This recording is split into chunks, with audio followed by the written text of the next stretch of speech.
For the past 3 years, I've been trying multiple ways of trying to get people to understand the simple fact, yes, there are very big, powerful people that own and control this world, but they are nothing without our active or passive participation in their game.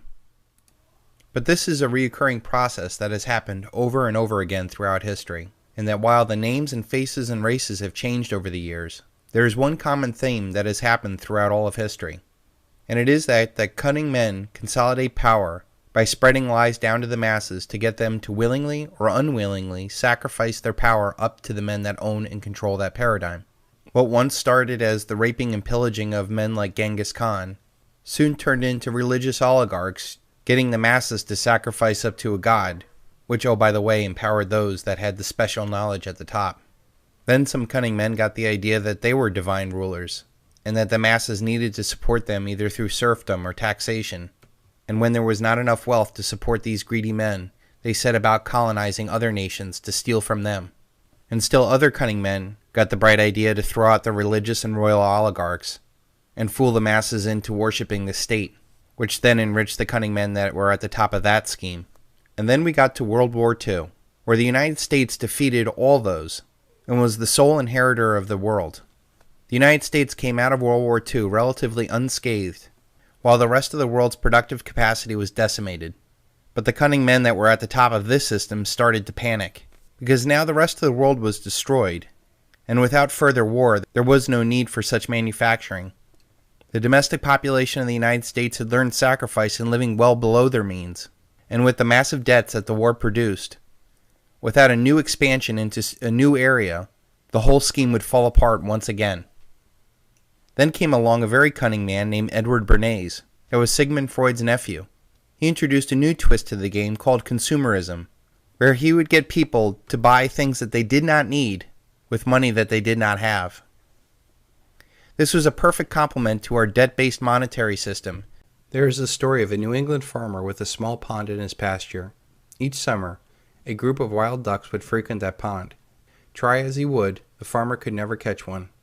No matter how early in the morning he approached, no matter how carefully he constructed a blind, or what kind of duck call he tried, somehow those crafty birds sensed the danger and managed to be out of range. Of course, when fall arrived, the ducks headed south, and the farmer's craving for a duck dinner only intensified. Then he got an idea. In the spring, he started scattering corn along the edge of the pond. The ducks liked corn, and since it was always there, they soon gave up on dipping and foraging for food on their own. After a while, they became used to the farmer and began to trust him. They could see he was their benefactor, and now they walked close enough to him with no sense of fear. Life was so easy they forgot how to fly.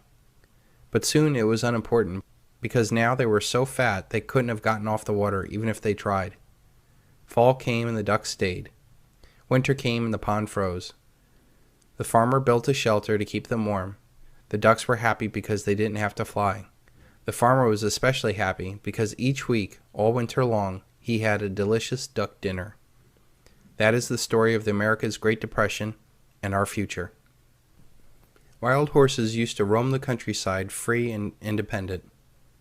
The same process man used to domesticate the horse is the same process the elite have done to enslave humanity, and proved to be very successful for the next 60 years, as the world latched on to the new religion of consumerism.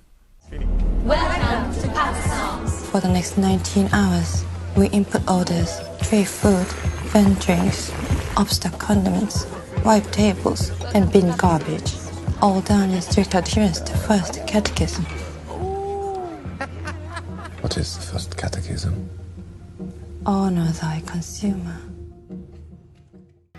The baby boom generation that came out of post-World War II era embraced debt like there was no tomorrow. While this generation initially rebelled against the establishment with their sex, drugs, and rock and roll in the 60s and 70s, by the time the 80s had rolled around, they had bought in hook, line, and sinker into the American dream of consumerism, sacrificing family for careers, embracing debt, and chasing the American dream.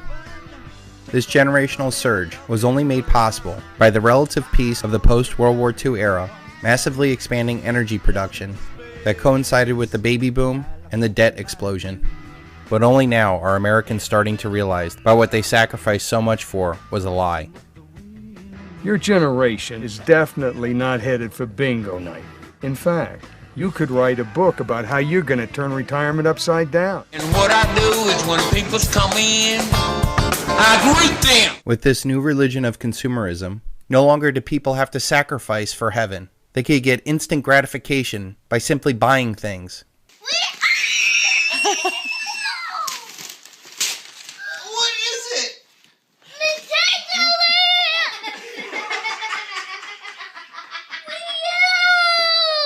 No longer did it matter what kind of character or morals or empathy that one had. People now became identified by what they had and what they did to earn those things.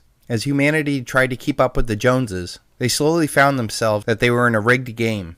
The things that they thought that they owned ended up owning them.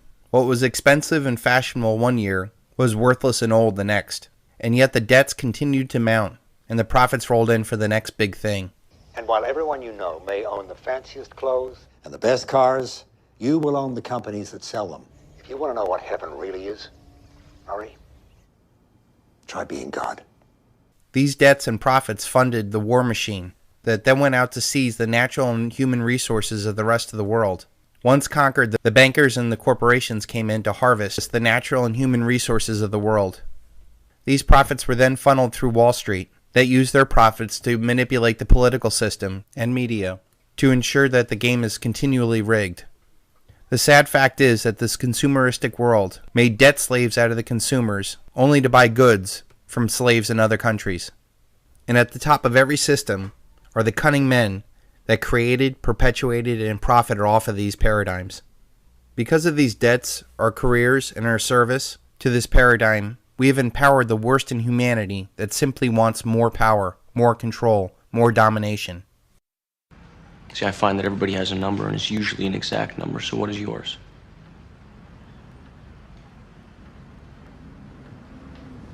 More. Instead of cultivating this earth into a better place, we have sought to exploit for the quickest profit.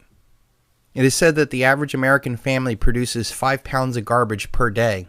The scary fact is that it is estimated that 70 times that amount of garbage is produced in the manufacturing and transportation of that garbage.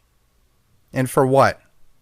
We have a world today that has awesome technical knowledge to be able to develop a $69 million hypersonic autonomous kamikaze bombs that can strike anywhere in the world within minutes, and yet we have a society that cannot become conscious to the fact that they are slaves living depressing, malnourished, narcissistic little lives. Well, who cares if we can technically watch a 3D 80-inch high-definition TV, instantly downloading the latest Kardashian show, dressed in a Prada spacesuit while driving a Mercedes moon buggy on the moon? On your deathbed, will you be thinking about all the technical things that you were able to do, or the idealistic relationships and passions you did not pursue? I can tell you what Steve Jobs wished for. He wished he could have gotten to know his kids better. All of the technical progress we have made in war, communication, finance, government, and consumer gadgets are worthless if those lives that are building, consuming, and dying for these goods are soulless creatures who do not think for themselves. And what is the result of all this technical thinkers manipulating our world? We have rigged the world to blow with massive financial fraud that will technically end the world as we know it. And for what? Do we technically live better than we did 50 years ago? And by what measure? Happiness, obesity, education, divorce? We need the ability to ask why we do things and not how to technically do things. Maybe then we can ask why we should even build a hypersonic bomb. Does it make the world better? Who does it benefit? How would these resources be better used? And do we even have the right to take from some to destroy others?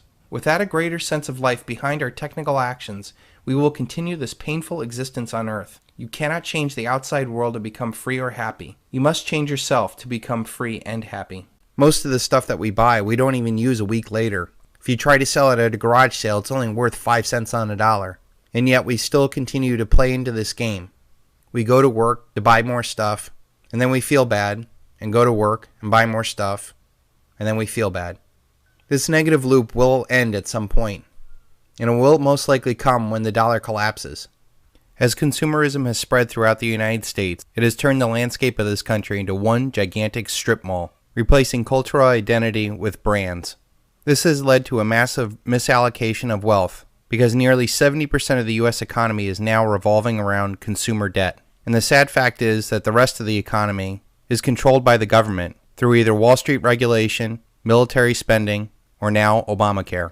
When the market realizes the misallocation of this capital, there will be a massive reversion to the mean, and everything that had value during this debt and death paradigm will be completely worthless. Those people who are making the most amount of money during this time period offer no real tangible value to humanity whatsoever. Think of the CEOs, the lawyers, the lobbyists, the military contractors. They are parasitic creatures that have fed off the once healthy host of the United States.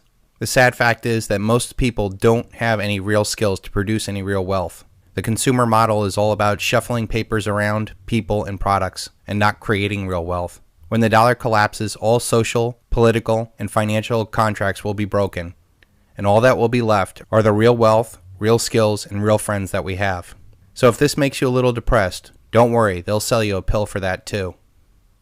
This Black Friday, we should remember that our religion is consumerism, our Bible is the catalog, our prophet is Edward Bernays, our saint is Santa, our church is the mall, our pope is Ben Bernanke, our high priestess is Oprah, our communion is Starbucks, our sacrament is shopping, our high holy day is Black Friday, and our heaven is the sale. As I said, for the past 3 years I've been trying to get people to understand the reality of our world, and sometimes a picture is worth 1,000 words. The right image at the right time is sometimes better than the best logical presentation that one could put forth. It is my hope with the Silver Bullet, Silver Shield series to continue to put forth powerful images that resonate with people and change the consciousness of others, and also continue to put the real wealth in their hands that will be needed to shield them from the collapse of this debt and death paradigm. From there, it is my hope that we can build a better society from the ashes of this collapsed one that will be centered on real wealth, real skills, and real friends that cooperatively work together in equitable relationships to build a sustainable paradigm that will bring forth the natural abundance that is everywhere in this world. And maybe then we will finally see peace on earth.